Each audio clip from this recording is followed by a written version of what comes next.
This is the sun. As far back as 10,000 BC, history is abundant with carvings and writings reflecting people's respect and adoration for this object. And it is simple to understand why, as every morning the sun would rise, bringing vision, warmth, and security, saving man from the cold, blind, predator-filled darkness of night. Without it, the cultures understood, the crops would not grow, and life on the planet would not survive. These realities made the sun the most adored object of all time. Likewise, they were also very aware of the stars. The tracking of the stars allowed them to recognize and anticipate events which occurred over long periods of time, such as eclipses and full moons. They in turn cataloged celestial groups into what we know today as constellations. This is the cross of the zodiac, one of the oldest conceptual images in human history. It reflects the sun as it figuratively passes through the 12 major constellations over the course of a year. It also reflects the 12 months of the year, the 4 seasons, and the solstices and equinoxes. The term zodiac relates to the fact that constellations were anthropomorphized, or personified, as figures or animals. In other words, the early civilizations did not just follow the sun and stars, they personified them with elaborate myths involving their movements and relationships.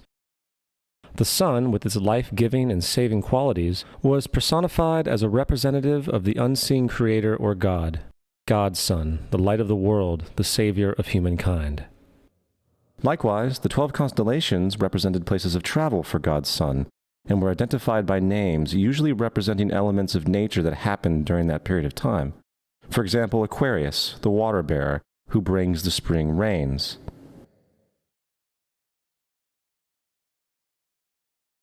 This is Horus. He is the sun god of Egypt of around 3000 BC. He is the sun anthropomorphized, and his life is a series of allegorical myths involving the sun's movement in the sky. From the ancient hieroglyphics in Egypt, we know much about this solar messiah.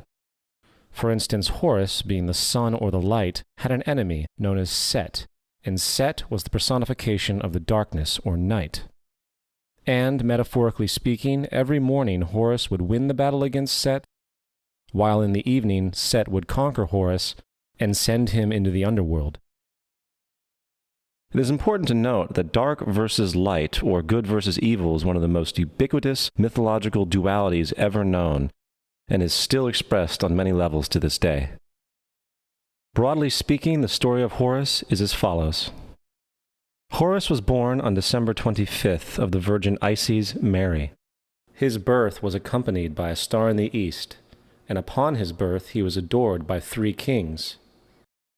At the age of 12, he was a prodigal child teacher, and at the age of 30, he was baptized by a figure known as Anup, and thus began his ministry.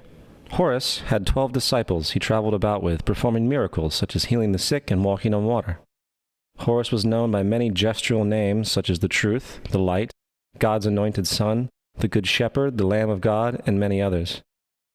After being betrayed by Typhon, Horus was crucified, buried for 3 days, and thus resurrected.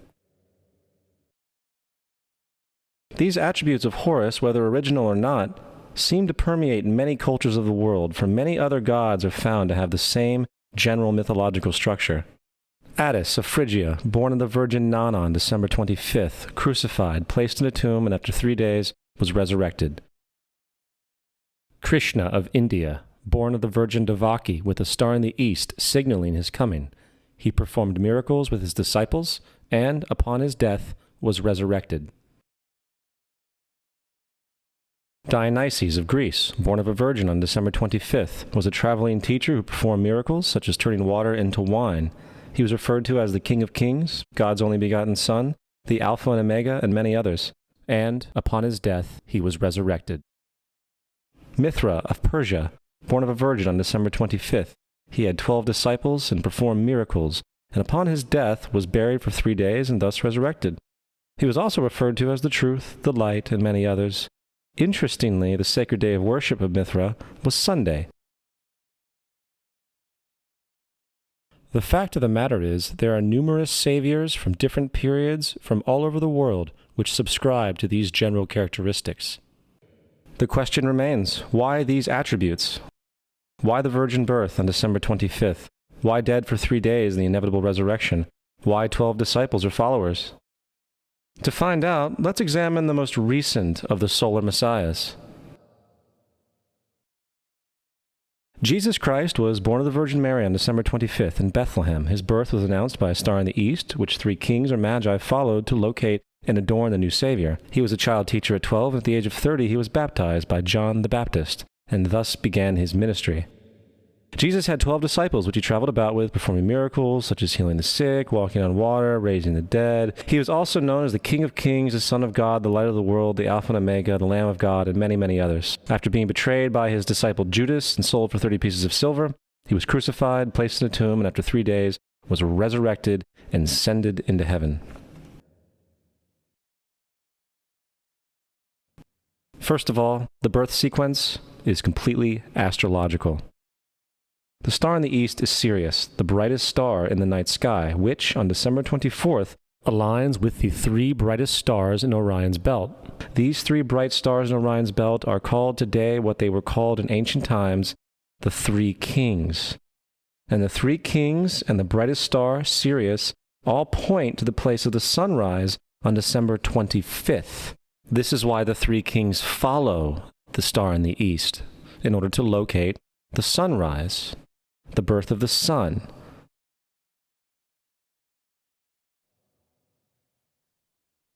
The Virgin Mary is the constellation Virgo, also known as Virgo the Virgin. Virgo in Latin means virgin.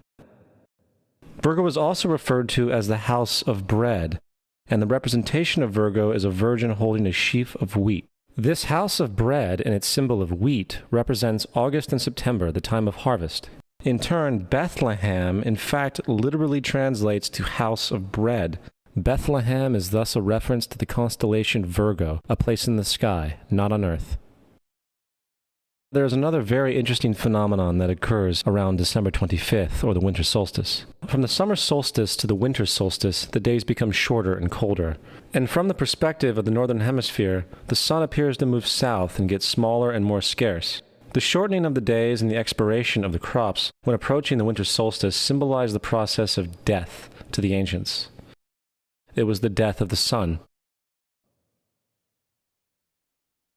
And by December 22nd, the sun's demise was fully realized, for the sun, having moved south continually for 6 months, makes it to its lowest point in the sky. Here a curious thing occurs. The sun stops moving south, at least perceivably, for 3 days. And during this 3-day pause, the sun resides in the vicinity of the Southern Cross, or Crux, constellation. And after this time, on December 25th, the sun moves 1 degree, this time north, foreshadowing longer days, warmth, and spring. And thus it was said, the sun died on the cross, was dead for 3 days, only to be resurrected or born again.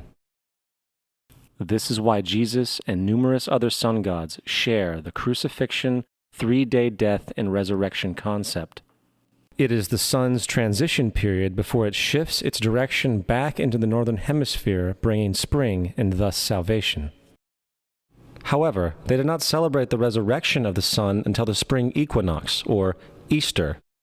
This is because at the spring equinox, the sun officially overpowers the evil darkness, as daytime thereafter becomes longer in duration than the night, and the revitalizing conditions of spring emerge. Now, probably the most obvious of all the astrological symbolism around Jesus regards the 12 disciples. They are simply the 12 constellations of the zodiac, which Jesus, being the sun, travels about with. In fact, the number 12 is replete throughout the Bible.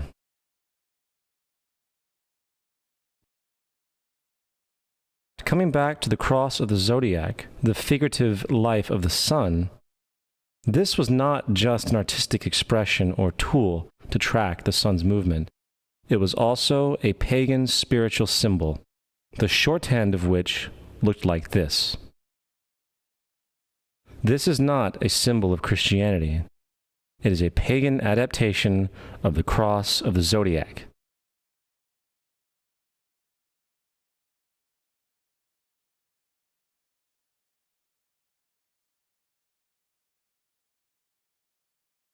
This is why Jesus in early occult art is always shown with his head on the cross, for Jesus is the Son of God, the light of the world, the risen Savior, who will come again, as it does every morning, the glory of God, who defends against the works of darkness, as he is born again every morning, and can be seen coming in the clouds, up in heaven, with his crown of thorns or sun rays.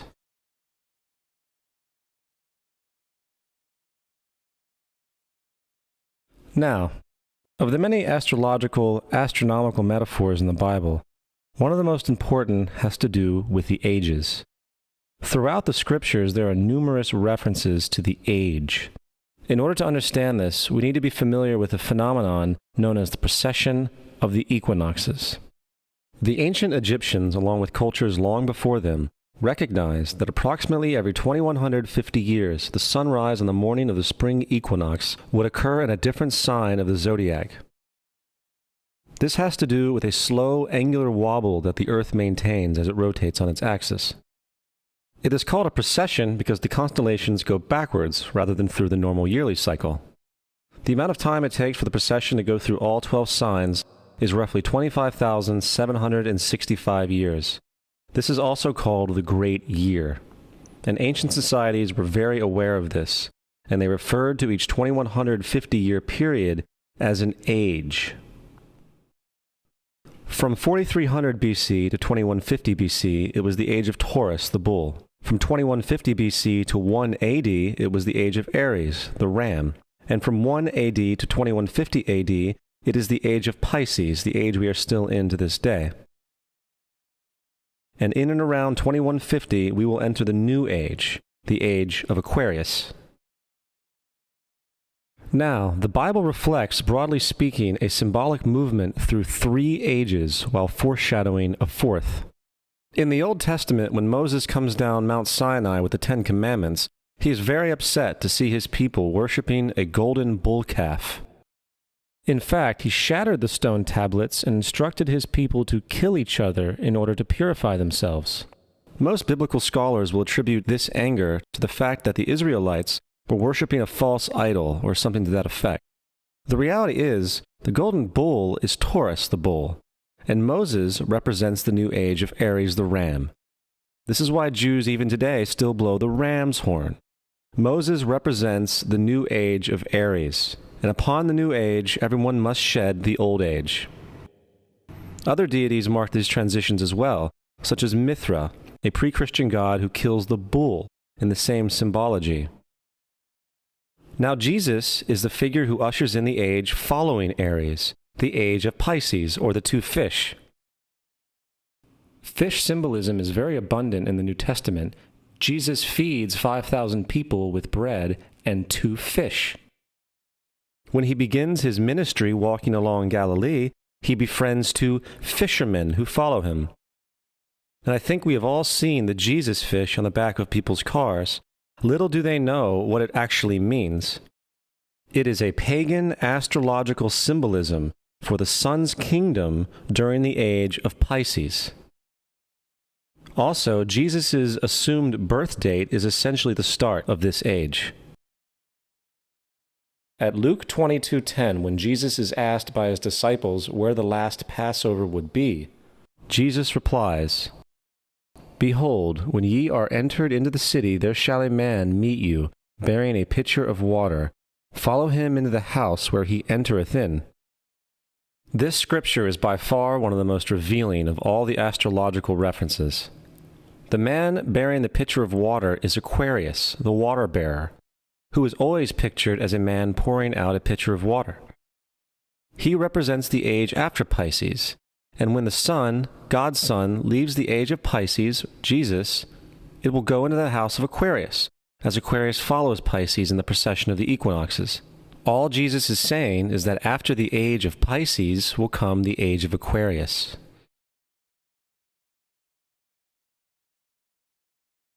Now, we have all heard about the end times and the end of the world. The cartoonish depictions in the book of Revelation aside, a main source of this idea comes from Matthew 28:20, where Jesus says, "I will be with you even to the end of the world." However, in the King James Version, world is a mistranslation among many mistranslations. The actual word being used is eon, which means age. I will be with you even to the end of the age, which is true, as Jesus' solar Piscean personification will end when the sun enters the age of Aquarius. The entire concept of end times and the end of the world is a misinterpreted astrological allegory.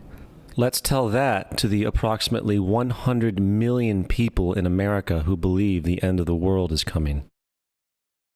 Furthermore, the character of Jesus being a literary and astrological hybrid is most explicitly a plagiarization of the Egyptian sun god Horus. For example, inscribed about 3,500 years ago on the walls at the Temple of Luxor in Egypt are images of the Annunciation, the miracle conception, the birth, and the adoration of Horus. The images begin with Thoth announcing to the Virgin Isis that she will conceive Horus, then Neph, the Holy Ghost, impregnating the Virgin, and then the virgin birth and the adoration. This is exactly the story of Jesus' miracle conception. In fact, the literary similarities between the Egyptian religion and the Christian religion are staggering.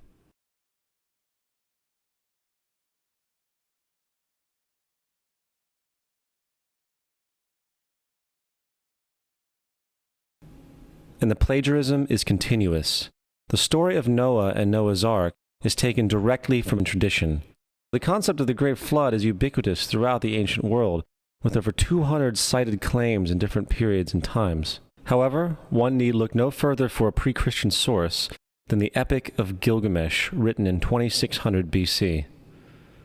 This story talks of a great flood commanded by God, an ark with saved animals upon it, and even the release and return of a dove, all held in common with the biblical story, among many other similarities. And then there is the plagiarized story of Moses. Upon Moses' birth, it is said that he was placed in a reed basket and set adrift in a river in order to avoid infanticide. He was later rescued by a daughter of royalty and raised by her as a prince. This baby in a basket story was lifted directly from the myth of Sargon of Akkad of around 2250 BC. Sargon was born, placed in a reed basket in order to avoid infanticide, and set adrift in a river. He was in turn rescued and raised by Aki, a royal midwife. Furthermore, Moses is known as the lawgiver, the giver of the Ten Commandments, the Mosaic Law. However, the idea of a law being passed from God to a prophet up on a mountain is also a very old motif. Moses is just another lawgiver in a long line of lawgivers in mythological history. In India, Manu was the great lawgiver. In Crete, Minos ascended Mount Dicta, where Zeus gave him the sacred laws, while in Egypt there was Meses, who carried stone tablets and upon them the laws of God were written. Manu, Minos, Meses, Moses. And as far as the Ten Commandments, they are taken outright from spell 125 in the Egyptian Book of the Dead. What the Book of the Dead phrased, "I have not stolen," became "Thou shalt not steal." "I have not killed," became "Thou shalt not kill." "I have not told lies," became "Thou shalt not bear false witness," and so forth. In fact, the Egyptian religion is likely the primary foundational basis for the Judeo-Christian theology.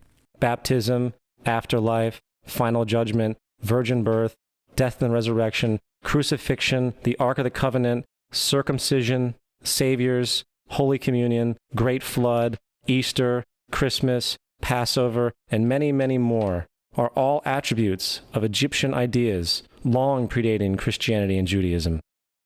Justin Martyr, one of the first Christian historians and defenders, wrote, "When we say that he, Jesus Christ, our teacher, was produced without sexual union, was crucified and died and rose again and ascended into heaven, we propound nothing different from what you believe regarding those who you esteem sons of Jupiter."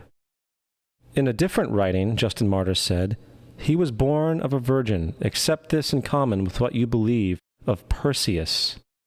It's obvious that Justin and other early Christians knew how similar Christianity was to the pagan religions. However, Justin had a solution. As far as he was concerned, the devil did it. The devil had the foresight to come before Christ and create his characteristics in the pagan world. Fundamentalist Christianity, fascinating. These people actually believe the world is 12,000 years old. Swear to God. I actually asked one of these guys, okay, dinosaur fossils. He says, dinosaur fossils? God put those here to test our faith.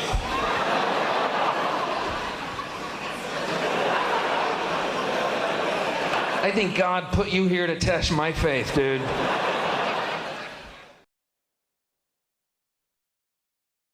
The Bible is nothing more than an astrotheological literary hybrid, just like nearly all religious myths before it. Furthermore, is there any non-biblical historical evidence of any person living with the name Jesus, the son of Mary, who traveled about with 12 followers, healing people and the like? There are numerous historians who lived in and around the Mediterranean either during or soon after the assumed life of Jesus. How many of these historians document this figure? Not one. However, to be fair, that doesn't mean defenders of the historical Jesus haven't claimed the contrary. 4 historians are typically referenced to justify Jesus' existence. Pliny the Younger, Suetonius, and Tacitus are the first 3. Each one of their entries consists of only a few sentences at best, and only refer to Christus or the Christ, which in fact is not a name but a title. It means the Anointed One. The 4th source is Josephus, and this source has been proven to be a forgery for hundreds of years. Sadly, it is still cited as truth. You would think that a guy who rose from the dead and ascended into heaven for all eyes to see and performed the wealth of miracles acclaimed to him would have made it into the historical record.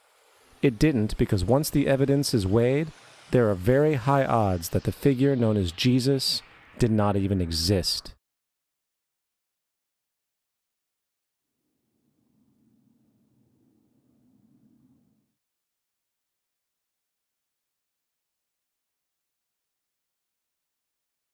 We don't want to be unkind, but we want to be factual.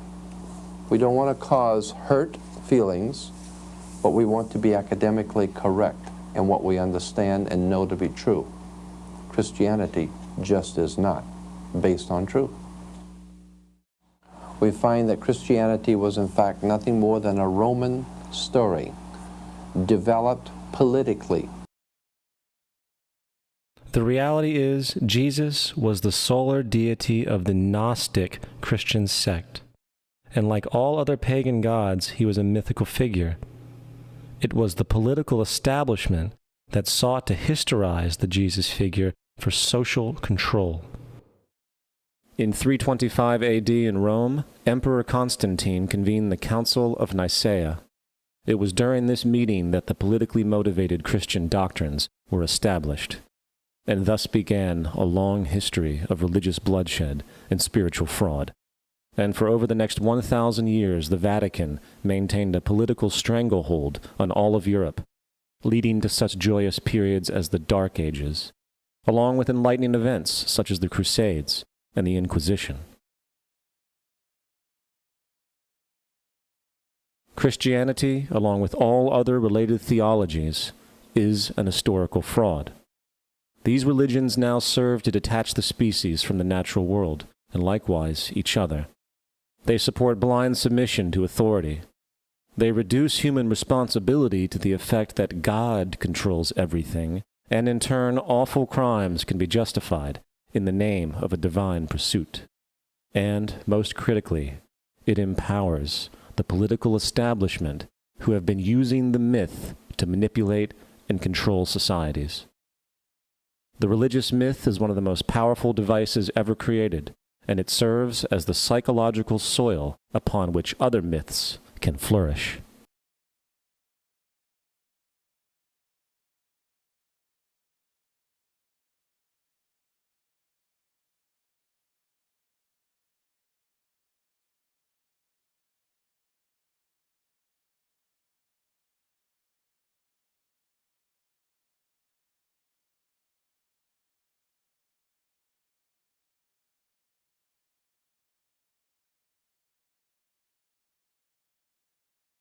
as if a demolition team set off when you see the old demolitions of these old buildings. It looks like one of those scenes of an old building being purposely dynamited and blown up. Anybody who's ever watched a building being demolished on purpose knows that if you're going to do this, you have to get at the under infrastructure of a building and bring it down. The way the structure is collapsing, this was the result of something that was planned. It's not accidental that the first tower just happened to collapse and then the second tower just happened to collapse in exactly the same way. How they accomplished this, we don't know. The building collapsed to dust. You don't find a desk. You don't find a chair. You don't find a telephone, a computer. The biggest piece of a telephone I found was half of the keypad, and it was about this big.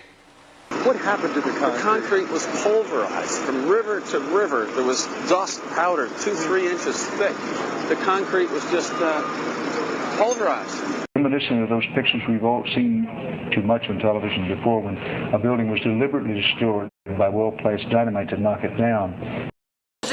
If they had detonated, as if they were planned to take down a building. Boom, boom, boom, boom, boom, boom. I heard a second explosion. There was a heavy-duty explosion. Then there was secondary explosions and then subsequent collapses. The explosion blew and it knocked everybody over. To me, it sounded like an explosion. It sounded like gunfire. Bang, bang, bang, bang, bang. And then all of a sudden, 3 big explosions.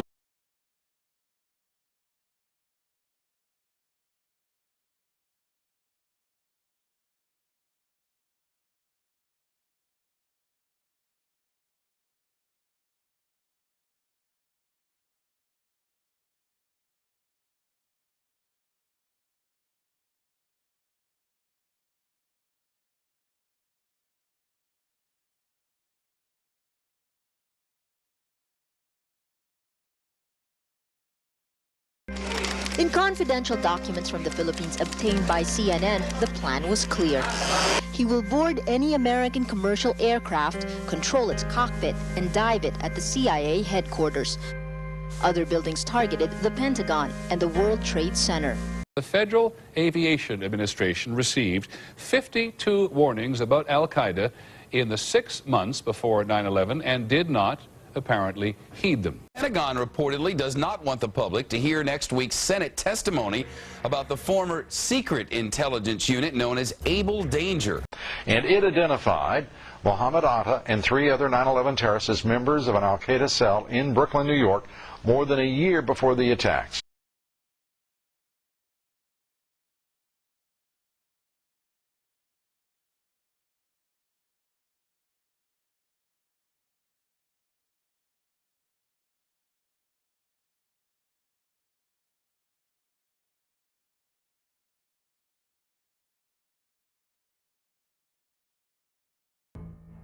Of course we're after Saddam Hussein, bin Laden. He's In the early 1980s, bin Laden worked with operatives from U.S. intelligence, the Pakistani military, and Arab states.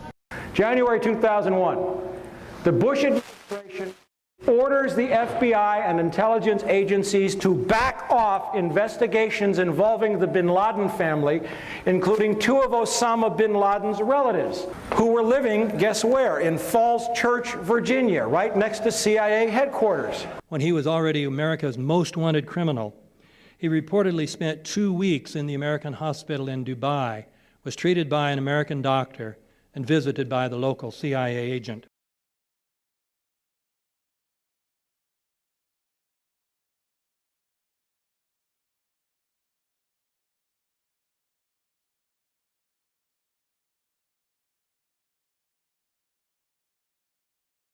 Doesn't it matter who paid for 9/11? The collapse of Building 7 has been recognized as especially difficult to explain. The 9/11 Commission report implicitly admitted that it could not explain the collapse of this building by not even mentioning it. President, why are you and the Vice President insisting on appearing together before the 9/11 Commission? because the 9/11 Commission wants to ask us questions. That's why we're meeting, and I look forward to meeting with them and answering their questions. Why you're appearing together rather than separately, which was their request? Because it's a good chance for both of us to answer questions that the 9/11 Commission is looking forward to asking us, and I'm looking forward to answering them. Let's see. Do you think they should be able to stand up and speak their own words? They should go under oath. They should be, yeah. In public.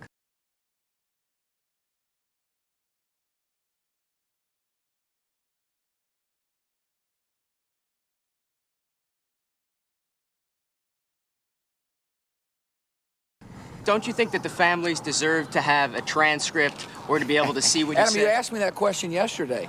For an I answer got the today. same answer, yeah. The final report was a unanimous report. That means that if there was a single commissioner who had any objection about anything, that fact would be dropped from the report. We have found out that he not only served on the transition team of the Bush administration, that he was a person who wrote a draft memo for the setup of the Bush administration's National Security Council, that he was an individual who wrote the preemptive war strategy that was eventually used for the war in Iraq, that he is a close friend of Condoleezza Rice's. We want him to resign. There is literally nothing in the 9/11 report that the Bush administration did not approve of. We can understand, therefore, why the Commission, under Zelikow's leadership, would have ignored all the evidence that would point to the truth, that 9/11 was a false flag operation intended to authorize the doctrines and funds needed for a new level of imperial mobilization.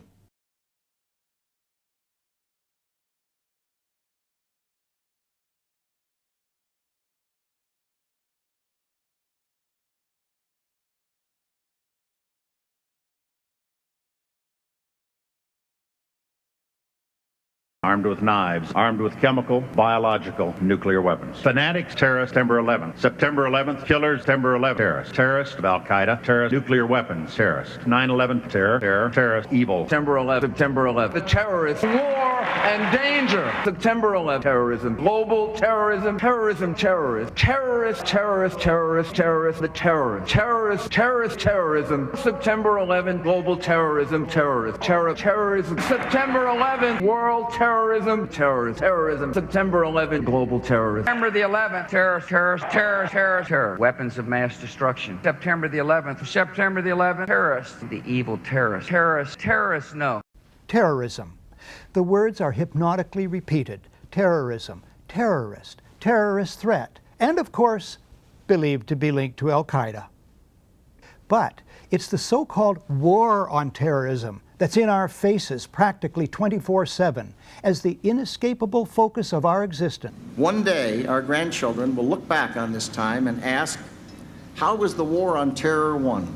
The entire U.S. ruling class, ruling elite, comes to see terrorism as the preferred means, indeed the only means, to provide social cohesion, to provide an enemy image for the society to keep it together. According to neocon theory from Carl Schmitt, you have to have an enemy image in order to have a society. It's a very dangerous thing because now it means that the entire social order, the political parties, intellectual life, politics in general, all based on a monstrous myth.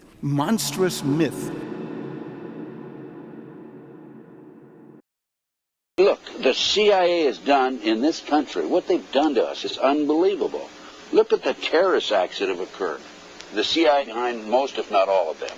We had the Marine barracks. We had our embassy in Kenya. We had Pan Am 103. We had the USS Cole. We had Oklahoma City. We had the World Trade Center in 1993. That helped the terrorists blow up the World Trade Center the first time. They built the bomb. They got the driver's license.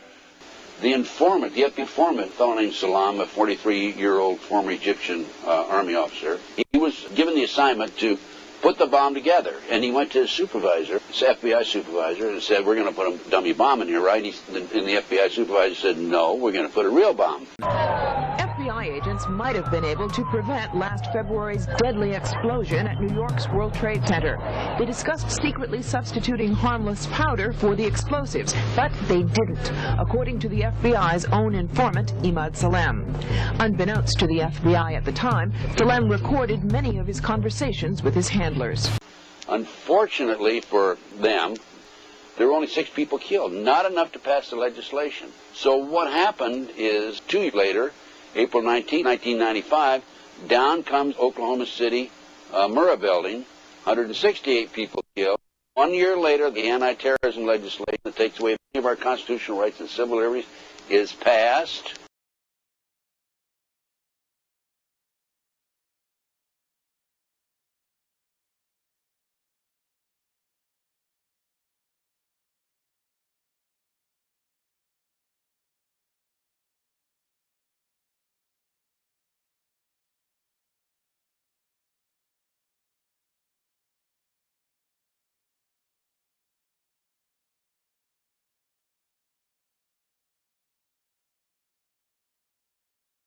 Because at 9:30 this morning, we were actually running an exercise for over a company of 1,000 people in London, based on simultaneous bombs going off precisely at the railway stations that happened this morning. So I still have the hairs on the back of my neck standing upright. To get this quite straight, you were running an exercise to see how you would cope with this, and it happened while you were running the exercise? Precisely.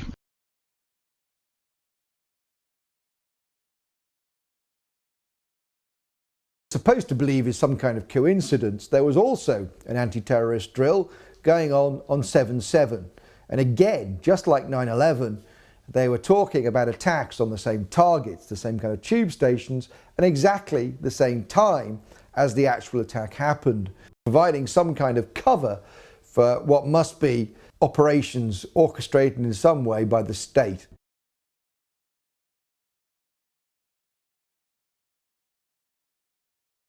I am absolutely appalled at how much people in this country do not think.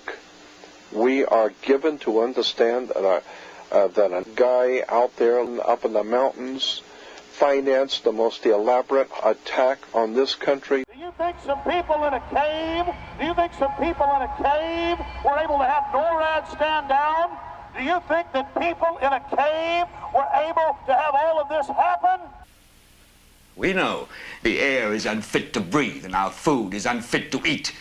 We sit watching our TVs while some local newscaster tells us that today we had 15 homicides and 63 violent crimes, as if that's the way it's supposed to be. We know things are bad, worse than bad. They're crazy. It's like everything everywhere is going crazy, so we don't go out anymore. We sit in the house, and slowly the world we're living in is getting smaller, and all we say is, please, at least leave us alone in our living rooms. Let me have my toaster and my TV and my steel-belted radios, and I won't say anything. Just leave us alone. Well, I'm not going to leave you alone. I want you to get mad. When hostilities commenced in Europe in 1939, it was realized that the American people had no intention of entering the war. But they believed that this country could be enticed into the war in very much the same way that it was enticed into the last one. They planned, first, to prepare the United States for foreign war under the guise of American defense. Second, to involve us in the war step by step without our realization. Third, to create a series of incidents which would force us into the actual conflict. These plans were, of course, to be covered and assisted by the full power of their propaganda. Our theaters soon became filled with plays portraying the glory of war.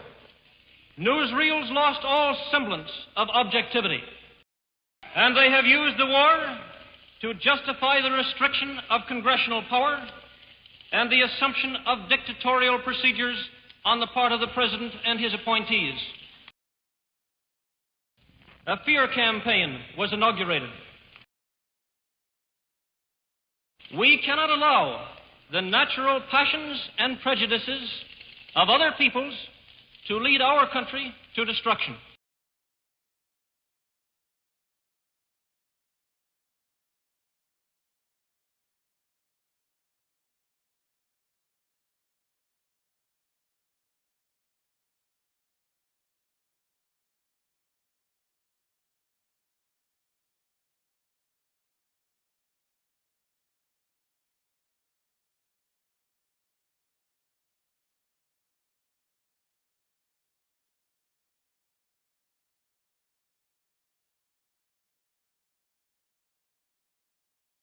(1775). The American Revolutionary War began as the American colonies sought to detach from England and its oppressive monarchy. Though many reasons are cited for the revolution, one in particular sticks out as a prime cause: that King George III of England outlawed the interest-free, independent currency the colonies were producing themselves, in turn forcing them to borrow money from the Central Bank of England, immediately creating economic hardship and despair.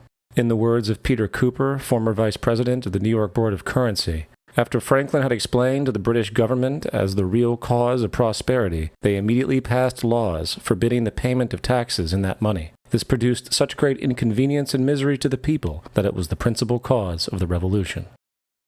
In 1783, America won its independence from England. However, its battle against the central bank concept and the corrupt, power-hungry mentality associated with it had just begun. So what is a central bank? A central bank is an institution that issues and regulates the currency of an entire nation. Based on historical precedent, the typical powers inherent in central banking practice include the control of interest rates and the expansion and contraction of the money supply itself. Now, the central bank does not simply issue money to the government, it loans it to them with interest. Then, through the mechanisms of increasing and decreasing the supply of money, the central bank essentially regulates the value of the currency issued. It is critical to understand that the entire structure of this system could only produce one thing in the long run: debt. It doesn't take a lot of ingenuity to figure this scam out. For every single dollar produced by both the central bank and its regulated commercial banks is loaned at interest. That means every dollar produced is actually the dollar plus a certain percentage of debt based on that dollar. And since the banking system has the monopoly of the production of the currency, and they loan each dollar out with an immediate debt attached to it, where does the money to pay for the debt come from? It can only come from the banks again, which means the banking system has to perpetually increase its money supply to temporarily cover the outstanding debt created, which, in turn, since that new money is loaned out at interest as well, creates even more debt. The end result of this system is essentially slavery, for it is technically impossible for the government and thus the public to ever come out of the self-generating debt.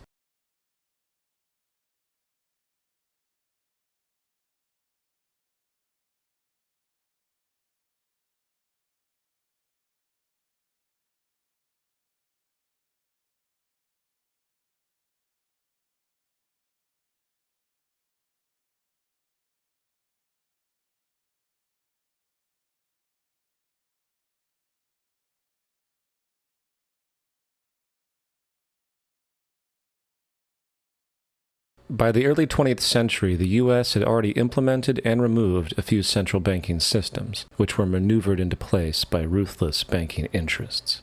At this time, the dominant families in the banking and business world were the Rockefellers, the Morgans, the Warburgs, the Rothschilds.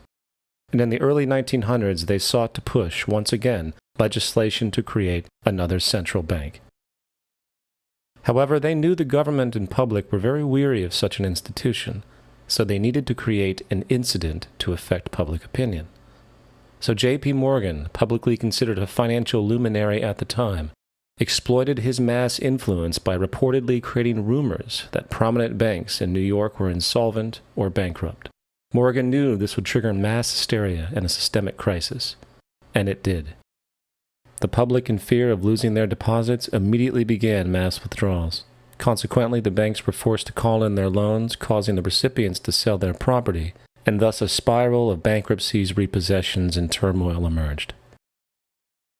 Putting the pieces together years later, Congressman Charles Lindbergh wrote, "The King bankers put in motion in 1907 a great scheme. They had gambled and speculated on Wall Street until so many watered stocks and bonds had been manufactured. The King bankers knew the condition and informed the favorite of their friends what was to come. There was to be a panic in the fall of 1907, and it would be advertised as the result of our bad banking and currency laws." The Panic of 1907 led to a congressional investigation headed by Senator Nelson Aldrich, who had intimate ties to the financial powers and later became part of the Rockefeller family through marriage. The commission led by Aldrich recommended a central bank should be implemented so a panic like 1907 could never happen again. This was the spark that the bankers needed to initiate their plan. And in 1910, a secret meeting was held at a J.P. Morgan estate on Jekyll Island off the coast of Georgia. It was there that the central banking bill called the Federal Reserve Act was written. This legislation was written by bankers, not lawmakers. This meeting was so secretive, so concealed from government and public knowledge, that most of the figures who attended disguised their names when en route to the island. And after this bill was constructed, it was then handed over to their political frontman, Senator Nelson Aldrich, to push through Congress. And in 1913, with heavy political sponsorship by the bankers, Woodrow Wilson became president, having already agreed to sign the Federal Reserve Act in exchange for campaign support. And a few days before Christmas, when much of Congress was at home with their families, the Federal Reserve Act was voted in, and Wilson in turn made it law. The night before its passage, Congressman Charles Lindbergh pleaded, "This act establishes the most gigantic trust on earth. When the President signs this act, the invisible government by the money power will be legalized." Now, the public was told that the Federal Reserve System was an economic stabilizer, and inflation and economic crises were a thing of the past. Well, as history has shown, nothing was further from the truth. The fact is, the bankers now had a streamlined machine for economic manipulation.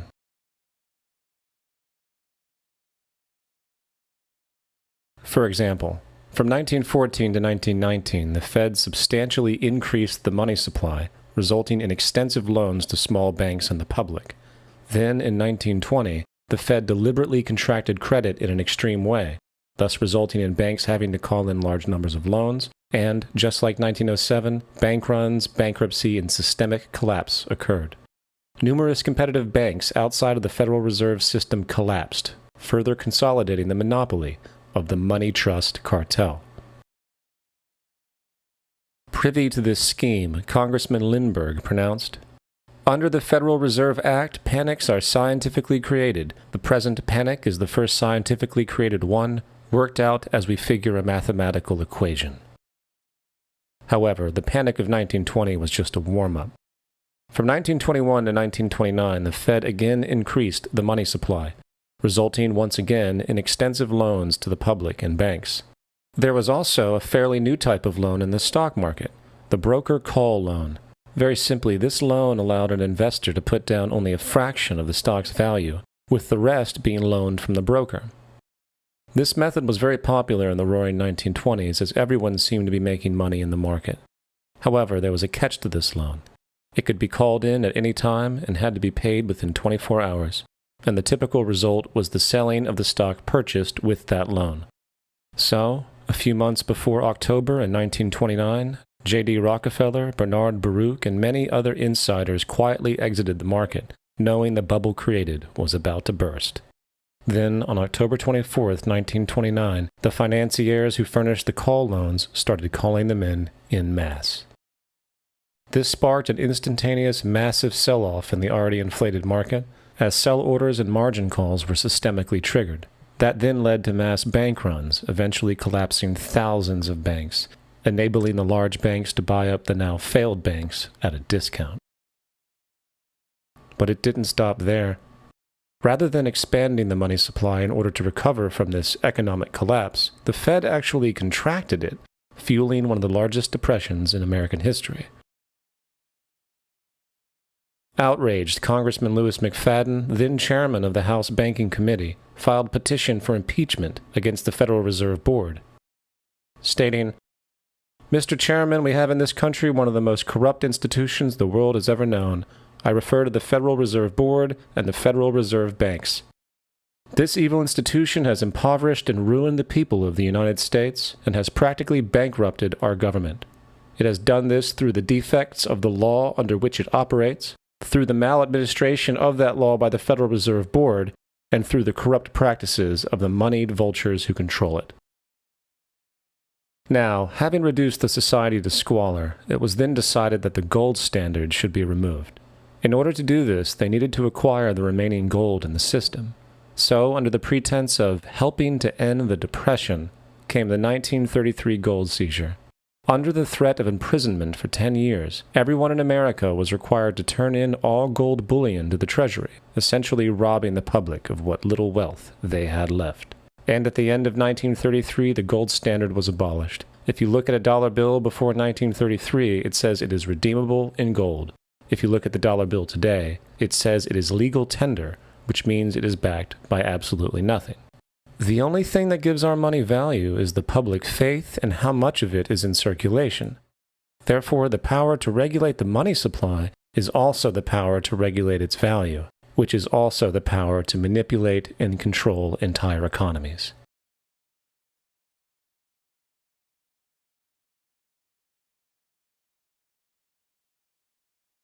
It is important to clearly understand the Federal Reserve is a private corporation, It is about as Federal Express.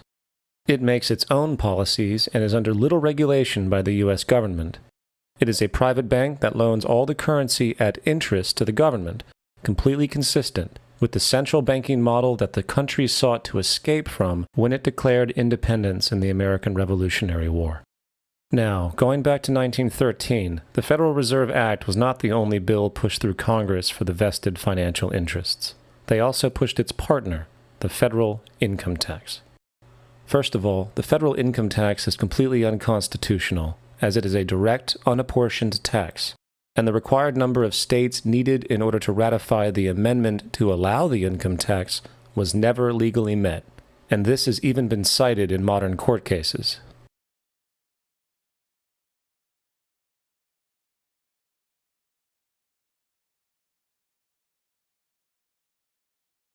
Second, at the present day, roughly 25% of the average worker's income is taken from them via this tax. That means you work 3 months out of the year to fulfill this tax obligation. And where does that money go? According to the Grace Commission report of the 1980s, 100% of what is collected is absorbed solely by interest on the federal debt and by federal government contributions to transfer payments. In other words, all individual income tax revenues are gone before 1 nickel is spent on the services which taxpayers expect from their government. Today, the money Americans make working 3 months out of the year goes almost entirely to the interest fees charged for the debt-based fiat currency. The fact is, the federal income tax exists to feed the Federal Reserve federal government money machine, making sure the interest payments are always there.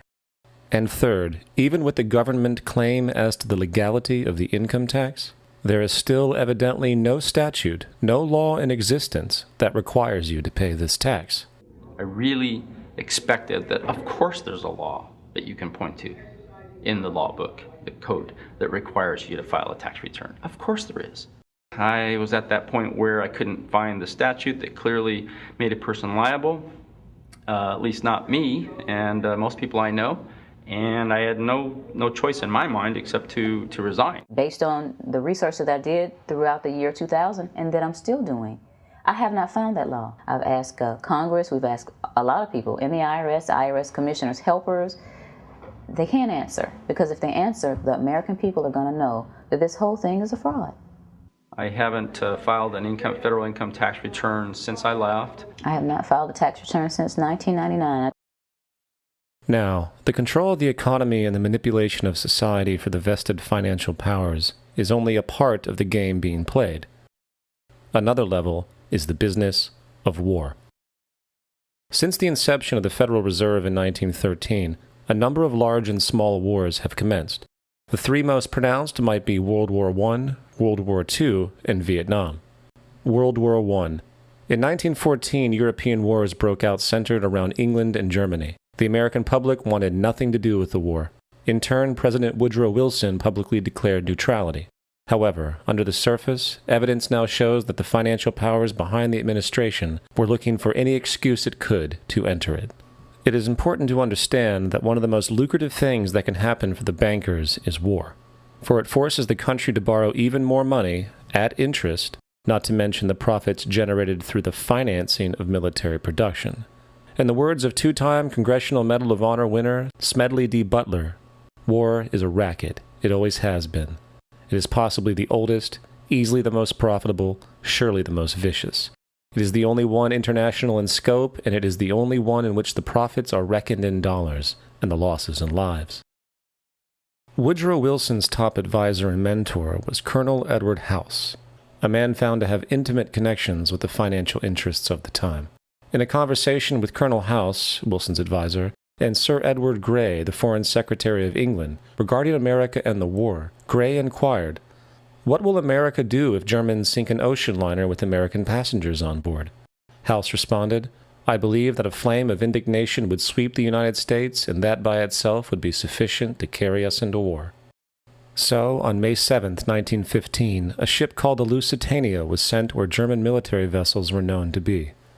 And, as likely expected, German U-boats torpedoed the ship, exploding stored munitions, killing 1,200 people. To further understand the obvious anticipation of this setup, The German embassy actually put advertisements in the New York Times telling people that if they boarded the Lusitania, they did so at their own risk, as such a ship sailing from America to England through the war zone would be liable to destruction. In turn, and as anticipated, the sinking of the Lusitania caused a wave of anger among the American population, and America entered the war a short time after. Major General Smedley D. Butler summarizes the monetary reality of World War I.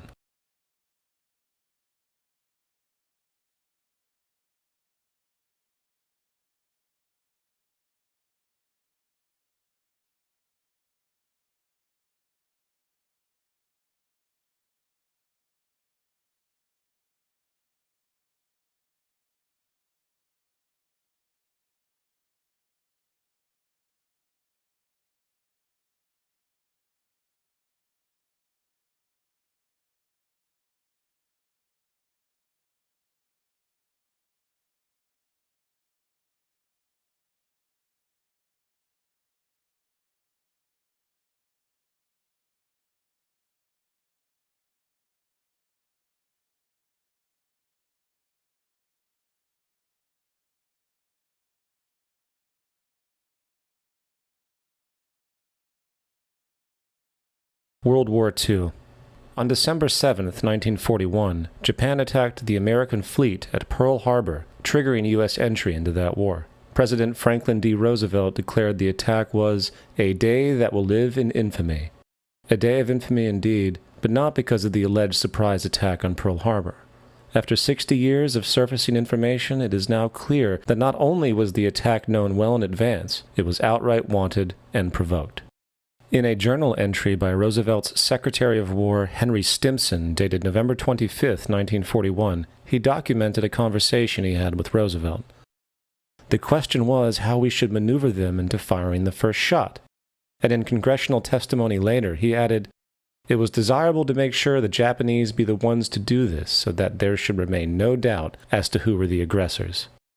In the months leading up to the attack on Pearl Harbor, Roosevelt had done almost everything in his power to anger the Japanese, showing a posture of aggression. He halted all of Japan's imports of American petroleum. He froze all Japanese assets in the United States.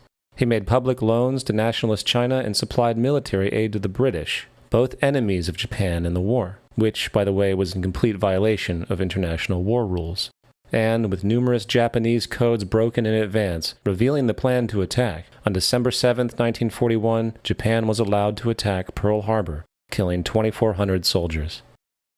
Before Pearl Harbor, 83% of the American public wanted nothing to do with the war. After Pearl Harbor, 1 million men volunteered. It is important to note, Nazi Germany's war effort was largely supported by two organizations, one of which was called IG Farben. IG Farben produced 84% of Germany's explosives. One of the unspoken partners of IG Farben was J.D. Rockefeller's Standard Oil Company in America. In fact, the German Air Force could not operate without a special additive patented by Rockefeller's Standard Oil. The drastic bombing of London by Nazi Germany, for example, was made possible by a $20 million sale of fuel to IG Farben by the Rockefellers' Standard Oil Company. This is just one small point on the topic of how American business funded both sides of World War II. One other treasonous organization worth mentioning is the Union Banking Corporation of New York City. Not only did they finance numerous aspects of Hitler's rise to power, along with actual materials during the war, it was also a Nazi money laundering bank, which was eventually exposed for having millions of dollars of Nazi money in its vaults. The Union Banking Corporation of New York was eventually seized for violations of the Trading with the Enemy Act. Guess who the director and vice president of the Union Bank was? Prescott Bush, the father and grandfather of former U.S. Presidents George W. Bush and George H.W. Bush. Vietnam. The United States' official escalation and entry into the Vietnam War came after an alleged incident involving two U.S. destroyers being attacked by North Vietnamese PT boats in the Gulf of Tonkin. This is known as the Gulf of Tonkin Incident. This situation was the catalytic pretext for massive troop deployment and full-fledged warfare. One problem, however, the attack on the U.S. destroyers by Vietnamese PT boats never happened. Former Secretary of Defense Robert McNamara stated years later that the Gulf of Tonkin incident was a mistake, while classified documents released years later show that it was a farce, manipulated for the purposes of war. And once in the war, it was business as usual. In October 1966, President Lyndon Johnson lifted trade restrictions on the Soviet bloc, knowing full well that the Soviets were providing upwards of 80% of North Vietnam's war supplies. Consequently, the Rockefeller interests financed factories in the Soviet Union, which the Soviets used to manufacture military equipment and send to North Vietnam. However, the funding of both sides in this conflict was only one side of the coin. In 1985, Vietnam's rules of engagement were declassified. This detailed what American troops were and were not allowed to do in the war. It included such absurdities as North Vietnamese anti-aircraft missile systems could not be bombed until they were known to be operational. No enemy could be pursued once they crossed the border of Laos or Cambodia. And most revealing of all, the most critical strategic targets were not allowed to be attacked unless initiated via high military officials. Apart from these illogical limitations, North Vietnam was informed of these restrictions and therefore could base entire strategies around the limitations of the American forces. This is why the war went on for so long. And the bottom line is this: the Vietnam War was never meant to be won, just sustained. This war for profit and resources resulted in 58,000 American deaths and 3 million dead Vietnamese. So, where are we now? September 11th was the jumpstart for a hegemonic agenda, enabling the possibility of constant global warfare. It was a staged war pretext, no different than the sinking of the Lusitania, the provoking of Pearl Harbor, and the Gulf of Tonkin lie. In fact, if 9/11 wasn't a planned war pretext, it would be an exception to the rule. It has been used to launch 2 unprovoked illegal wars, one against Iraq and the other against Afghanistan. However, 9/11 was a pretext for another war as well. The war against you. The Patriot Act, Homeland Security, the Military Tribunals Act, and other legislations are all completely designed to destroy your civil liberties and protect those in power. Currently in the United States, unannounced to most Americans, your home can be searched without a warrant, without you being home. You can in turn be detained indefinitely with no charges revealed to you, no access to a lawyer, and legally tortured, all under the suspicion that you might be a terrorist. If you need a painted picture of what is happening, let's recognize how history repeats itself. In February 1933, Hitler staged the false flag attack, burning down his own German parliament building, the Reichstag, blaming it on communist terrorists. Within the next few weeks, he passed the Enabling Act, which completely eradicated the German Constitution, destroying people's liberties. He then led a series of preemptive wars, all justified as necessary to maintaining homeland security.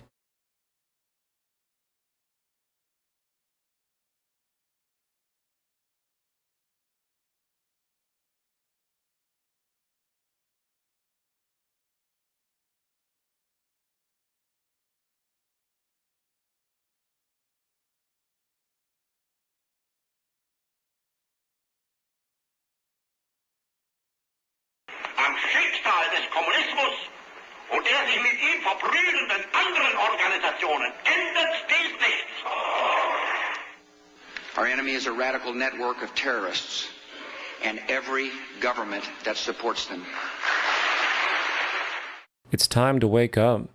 The people in power go out of their way to make sure you are perpetually misled and manipulated. The majority's perception of reality, especially in the political arena, is not their own. It is shrewdly imposed upon them without them even knowing it. For example, the public at large now believes the invasions of Iraq and the Middle East, along with the resulting instability, are the consequences of political and military mistakes. What the public fails to see, of course, is that the destabilization of the Middle East is exactly what the Western interests want. This war is to be sustained so the region can be divided up, domination of the oil maintained, continual profits reaped for defense contractors, and most obviously, permanent military bases established to be used as launching pads against other oil-bearing, non-conforming countries, such as Iran. For further implication that the Civil War and destabilization is purely intentional, in 2005, 2 elite British SAS officers were arrested by Iraqi police after being caught driving around in their car, shooting at civilians while dressed up as Arabs. After being arrested and taken to a jail in Basra, the British Army immediately demanded release of these men. When the Basra government refused, British tanks came in and physically broke out the men from the Basra prison. And it's time that some of us woke up to this reality, to understand that people who try to maintain empires and create empires do it by manipulating the people they're trying to conquer. You might want to ask yourself why the entire culture is utterly saturated with mass media entertainment from all sides, while the educational system in America continues its stupefying downward slide since the U.S. government decided to take over and subsidize the public school system. The last thing the power establishment wants is a conscious, informed public capable of critical thinking. This is why a continually fraudulent zeitgeist is output via religion, the mass media, and the educational system. It is in their interest to keep you in a distracted, naive bubble. And they are doing a damn good job of it. This is Aaron Russo, a filmmaker and former politician. To his left is Nicholas Rockefeller of the Council on Foreign Relations. After maintaining a close friendship with Nicholas, Aaron eventually ended the relationship, appalled by what he had learned. I got a call one day from an attorney woman I knew, and she said, "Would you like to meet one of the Rockefellers?" I said, "Sure, I'd love to." And we became friends, and he began to divulge a lot of things to me. So he said to me one night, he said that there's going to be an event there, and out of that event, you're going to see we're going to go into Afghanistan, so we can run pipelines from the Caspian Sea. We're going to go into Iraq to take the oil and establish a base in the Middle East, and we're going to go into Venezuela and try and get rid of Chavez. And the first two they've accomplished. Chavez they didn't accomplish. And he said you're going to see guys going into caves looking for people that they're never going to find. You know, he was laughing about the fact that you have this war on terror. There's no real enemy. He's talking about how by having this war on terror, you can never win it because it's an eternal war. And so you can always keep taking people's liberties away. And I said, how are you going to convince people that this war is real? He said, but the media can convince everybody it's real. I mean, you know, it's just that you keep talking about things. You keep saying it over and over and over again, and eventually people believe it. You know, you created the Federal Reserve in 1913 through lies. You create 9/11, which is another lie. Through 9/11, then you're fighting a war on terror, and now all of a sudden you go into Iraq, which was another lie, and now they're going to do Iran. You know, and it's all one thing leading to another, leading to another, leading to another. Now, I would say to them, what are you doing this for? What's the point of this thing? You have all the money in the world you ever want. You have all the power. I said, you know, you're hurting people. It's not a good thing. And he would say, what do you care about the people for? Take care of yourself and you take care of your family. And then I said to him, what are the ultimate goals here? He said, the ultimate goal is to get everybody in this world chipped with the RFID chip and have all money be on those chips and everything on those chips. And if anybody wants to protest what we do or violate what we want, we just turn off their chip. So how far will the sickness of power go? To what lengths will those in control go in order to maintain and preserve their positions? We have a Florida family who are really pioneers in a brave new world. They have volunteered to be the first ever to have microchip identification devices implanted into their body. After 9/11, I was really concerned with the security of my family. I wouldn't mind having something planted permanently in my arm that would identify me. George Orwell, in his famed and possibly prophetic work 1984, stated, "Power is not a means, it is an end. The object of persecution is persecution. The object of torture is torture. The object of power is power." Today, symptoms of a surveillance society continue to grow, as irrational fears of invisible enemies, coupled with rising economic instability, spread across the globe.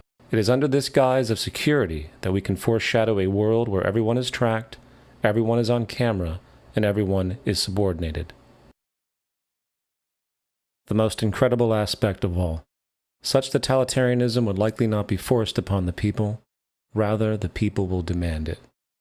For the social manipulation of society through the generation of fear and division has completely inhibited the culture.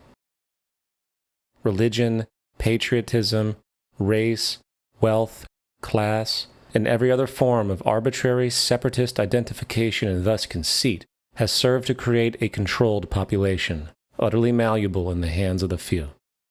Divide and conquer is the motto, and as long as people continue to see themselves as separate from everything else, they lend themselves to being completely enslaved.